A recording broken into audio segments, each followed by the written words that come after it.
पावसाळ्यात बाहेर निसर्गात जसा ओलसरपणा आलेला असतो तसं शरीरात सुद्धा एक ओलसरपणा किंवा असा चिकटपणा आलेला असतो। जसं सूर्याचा ताप, सूर्याची उष्णता पावसाळ्यात आपल्यापर्यंत थोडी कमी पोहोचते, तसंच शरीरातली उष्णता सुद्धा थोडी कमी झालेली असते। पचनशक्ती सुद्धा मंदावलेली असते। एकंदरीत शरीरात सुद्धा अगदी थंडा कारभार चाललेला असतो। अशा वेळी आपल्याला गरज असते ती शरीरात उष्णता निर्माण करणाऱ्या, पचनशक्तीला जागं करणाऱ्या, चिकटपणा आणि जो युनिक असा आळशीपणा जो आलेला आहे ना, तो कमी करणाऱ्या कोणत्याही औषधाची। या साऱ्या गुणांनी भरलेलं आहे आलं।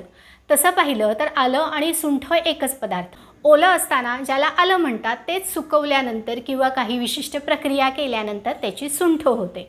मूळ थोडंसं वृक्ष कोरडं असणारं आलं काही प्रक्रियेनंतर सुकवल्यानंतर कोरडेपणा कमी करणारं स्निग्ध गुणांचं होतं, पण मुळातली त्याची जी तिखट चव, उष्ण गुण आणि कफ कमी करण्याचा जो स्वभाव आहे तो तसाच राहतो आणि याचाच आपल्याला पावसाळ्यात योग्य तिथं वापर करून घ्यायचा आहे।